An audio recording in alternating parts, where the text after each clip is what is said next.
Jusqu'à 9h, Good Morning Business. Il est 8h18 et nous sommes avec Éric Lombard, le directeur général de la Caisse des dépôts. Bonjour Éric Lombard. Bonjour Christophe Jacubizine. La grande banque publique avec toutes ses missions dans tous les domaines, on ne les énumère pas, on les connaît, mais enfin c'est quand même, vous allez avoir un rôle majeur à jouer pendant cette période si compliquée. On dit souvent que vous êtes le bras armé de l'État dans de multiples domaines. Globalement sur la conjoncture macroéconomique, hier Bruno Le Maire disait devant l'Institut Montaigne que le pire était devant nous. C'est un peu inquiétant. En fait, je pense qu'on a deux moments devant nous dans l'année. On a les mois qui viennent, qui vont être difficiles, et le Premier ministre ne l'a pas caché, parce qu'on voit bien qu'on ne peut pas réouvrir tout de suite, pour des raisons sanitaires. Le virus continue à circuler, en plus on a le variant anglais, pour l'appeler comme ça, les Sud-Africains, qui est une menace. Donc il faut qu'on soit extrêmement prudent, le temps que la vaccination monte en charge. Mais la vaccination va monter en charge, et elle va monter en charge rapidement.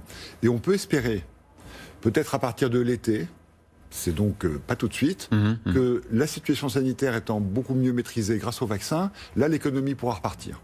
Et ce qu'on peut penser, c'est qu'à ce moment-là, l'économie repartira vigoureusement, parce que la vertu du programme de soutien mis en place par l'État et que, évidemment, nous accompagnons, c'est qu'on a protégé les entreprises dans cette période. Et on l'a bien vu à la fin du premier confinement, l'économie est repartie très vigoureusement. Donc, quand on sortira de cette période très difficile et douloureuse pour les Français, pour les entreprises, on peut espérer un rebond rapide. Et même si on n'envisage pas de scénario catastrophe, c'est-à-dire d'une résurgence de l'épidémie, d'un nouveau confinement, même si on ne se place pas dans cette situation-là, il y a quelque chose qui fait un petit peu peur là dans les mois qui viennent, c'est la situation des bilans et de la trésorerie des entreprises. Le mur de la dette, certains évoquent ce mur de la dette qui est devant nous. Qu'est-ce qu'on peut faire pour s'assurer qu'effectivement des entreprises, y compris viable, soit frappé par cette nécessité de rembourser des emprunts? C'est ce qu'on fait déjà depuis le début. Le mur de la dette, il se présente si on demande que la dette soit remboursée rapidement. Ça ne sera pas le cas.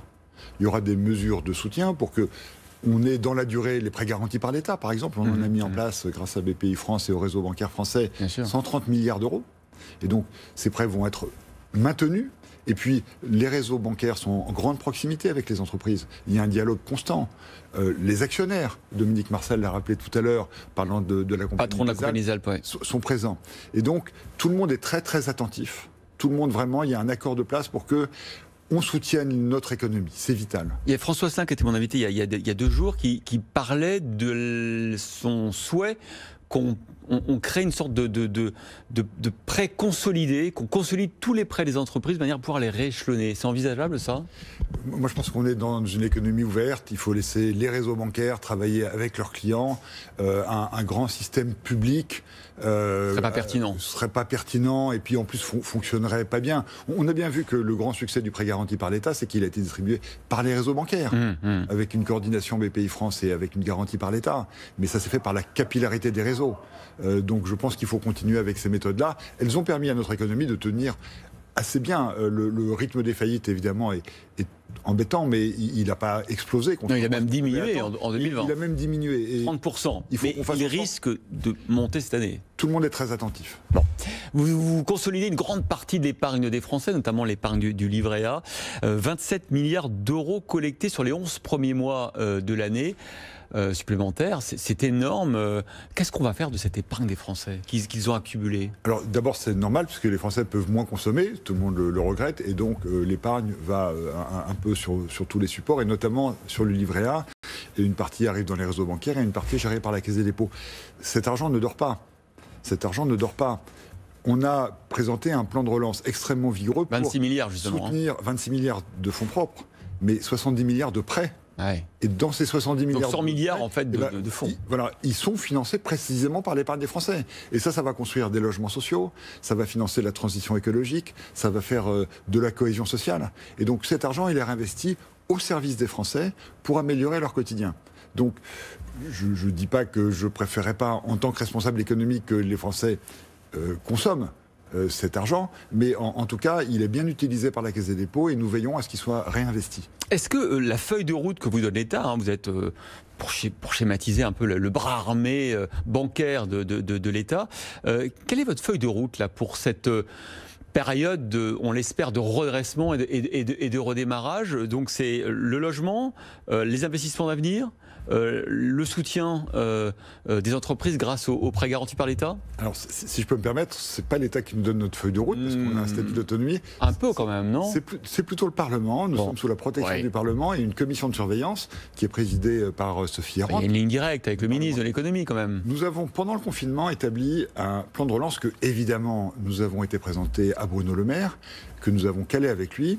Et effectivement, nous sommes d'accord sur ce plan de relance. Et nous travaillons évidemment en relation très étroite et très confiante avec l'État. Et on a 4 axes. D'abord, la transition écologique et énergétique. Parce que quand on voit l'adaptation qu'on met en place pour répondre à la crise sanitaire, il faudrait qu'on soit au moins aussi vigoureux pour répondre au réchauffement climatique qui, dans la durée, est plus grave. Pardon, je vous interromps. Un exemple très concret, beaucoup de Français ont choisi le véhicule électrique en 2020. C'est même les constructeurs comme PSA, il faut dire maintenant Stellantis et Renault étaient surpris de cette forte demande des Français pour l'électrique. Ce qui manque, c'est des réseaux de recharge, de bornes. On parle de 50 000 bornes dans le pays. On en est où? Eh bien, nous, on a un plan pour financer ces 50 000 bornes. Et on commence à y travailler. J'étais, il y a un mois, dans les Bouches-du-Rhône, dans une société qu'on a constituée avec Proviridis, dont nous sommes actionnaires, c'est Proviridis la société, avec une station-service du 3e type, si je puis dire, de l'électrique, du gaz liquide, de l'hydrogène. Et donc, ces réseaux de recharge vont se multiplier parce que si on veut que les Français roulent en électrique, il faut évidemment qu'il y ait des bornes. Et ça fait partie de la transition écologique que nous finançons, de même que l'achat, par exemple, de 11 000 véhicules de transport public aux énergies renouvelables. Donc, premier axe, la transition écologique et énergétique. Deuxième axe, le logement. Construire.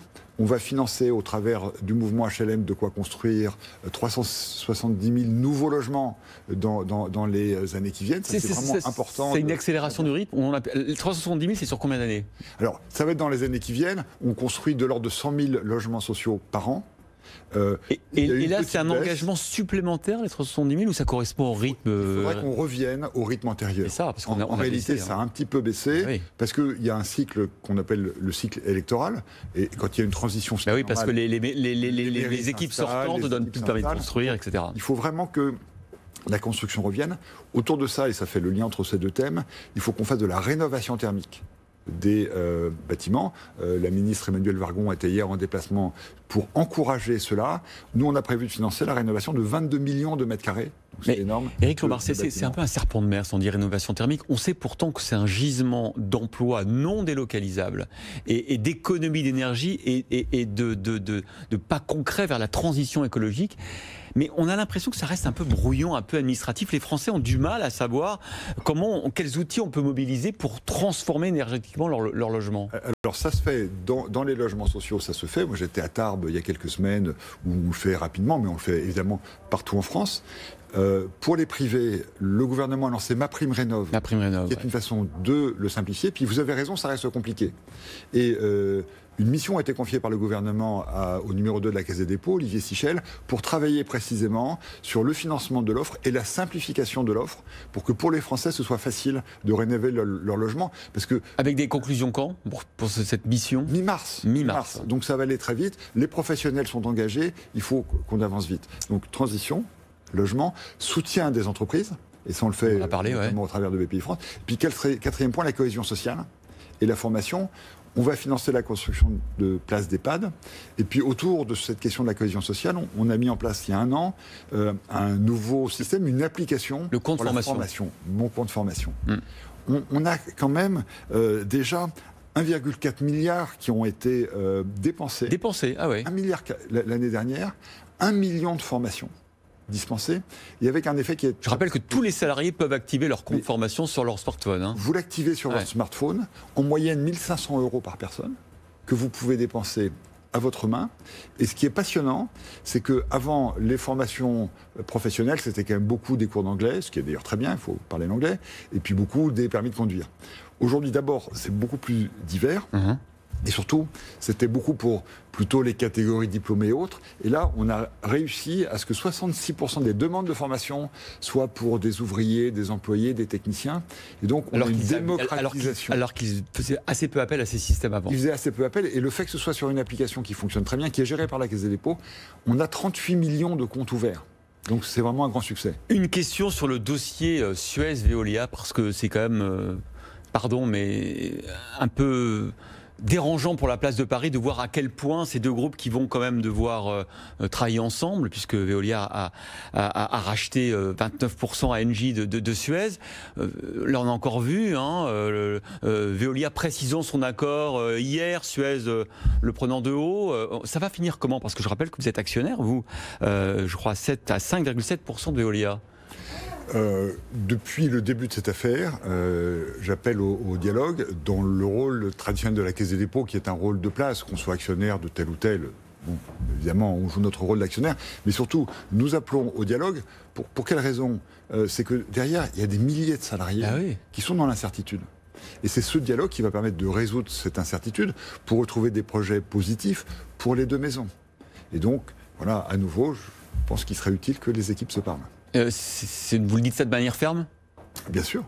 Et j'ai eu l'occasion de m'en entretenir avec les responsables de ces deux maisons. Et si vous pouviez donner un coup de main, par exemple, si l'opération va jusqu'au bout et que Veolia met la main sur Suez et doit vendre, comme elle s'est engagée, une partie des activités eau, la Caisse des dépôts pourrait rentrer dans le montage?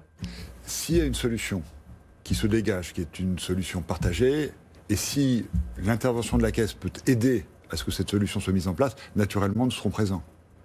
Merci Éric Lombard, directeur général de la Caisse des dépôts, d'avoir été l'invité de Good Morning Business ce matin.